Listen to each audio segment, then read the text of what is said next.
ये स्टोरी शुरू होती है जब मैं घर से गुस्से में बड़बड़ाते हुए निकल आया था और बस स्टैंड की तरफ आगे बढ़ने लगा। मैं मन ही मन बड़बड़ा रहा था, पता नहीं कितने पैसे छुपा के रखे हैं, लेकिन मेरे लिए एक बाइक नहीं ले सकते। अब मैं यहाँ से चला जाऊँगा और तब तक वापस नहीं आऊँगा जब तक मैं खुद के पैसों से एक बाइक नहीं खरीद लेता। इतना सोच ही रहा था, तभी मेरे पैर में मुझे कुछ चुभने का एहसास हुआ। नीचे देखा तो समझ आया कि जल्दीबाजी में पापा के जूते पहन आया हूँ। उन जूतों में कील उभरी हुई थी जो मेरे पैर में बार बार घाव किए जा रही थी, लेकिन उस समय गुस्सा अधिक था तो मैं बड़बड़ाते हुए आगे बढ़ गया। एकाएक मुझे याद आया कि मैंने पापा का पर्स भी साथ ले आया हूँ। मेरे खुराफाती दिमाग में एक ख्याल आया, क्यों ना आज पापा का पर्स चेक किया जाए जिसमें खजाना छुपा के रखा है। मैं समझ रहा था कि यहाँ पापा ने लिखा होगा कि किससे कितने पैसे लेने हैं और किसको कितने पैसे दिए हैं, लेकिन मैं गलत था। जब मैंने उस छोटी सी डायरी का पहला पेज खोलकर देखा तो वहाँ पर जो लिखा था वो थोड़ा सीरियस कर देने वाला था। डायरी में जो लिखा था उसे पढ़ने के बाद मेरे चेहरे पर जो एक्सप्रेशन था वो गायब हो चुके थे, क्योंकि डायरी में वैसा कुछ नहीं था जैसा मैं सोच रहा था।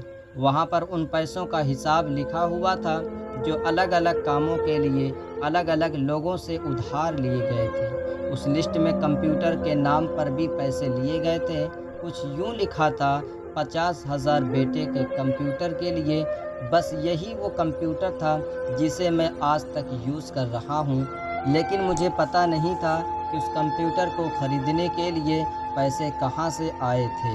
लेकिन आज पता चल रहा था। मुझे आज भी याद है जब मैंने पहली बार कैमरे के लिए ज़िद की थी, जो मेरे पापा ने मुझे 2 हफ्ते बाद मेरे बर्थडे पर लाकर दिया था, जिसे देखकर मैं बहुत खुश हुआ था। और मुझे खुश देखकर मुझसे कहीं ज़्यादा अगर कोई खुश था तो वो थे मेरे पापा।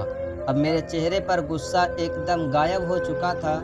जब मैंने आगे का पन्ना पलटा तो वहाँ पर कुछ इच्छाएं लिखी हुई थीं।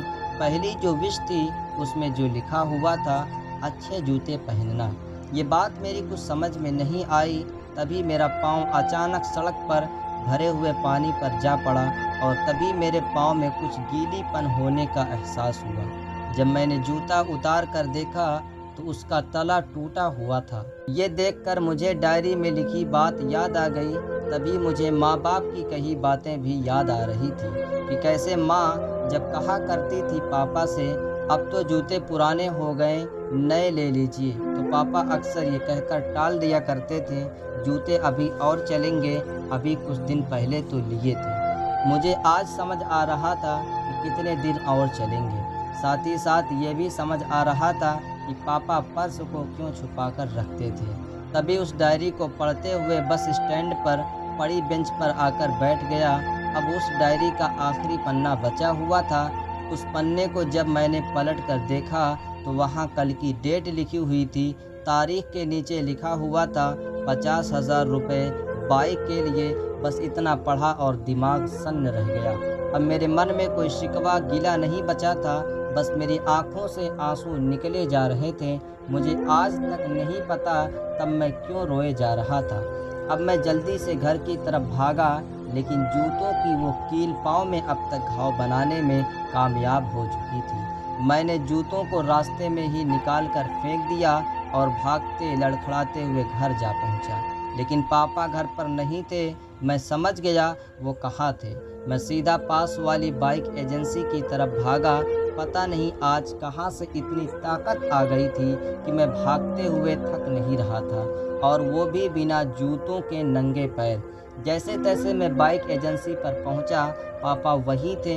मैंने पापा को दौड़कर गले लगा लिया और मेरी आंखों से आंसू रुकने का नाम ही नहीं ले रहे थे।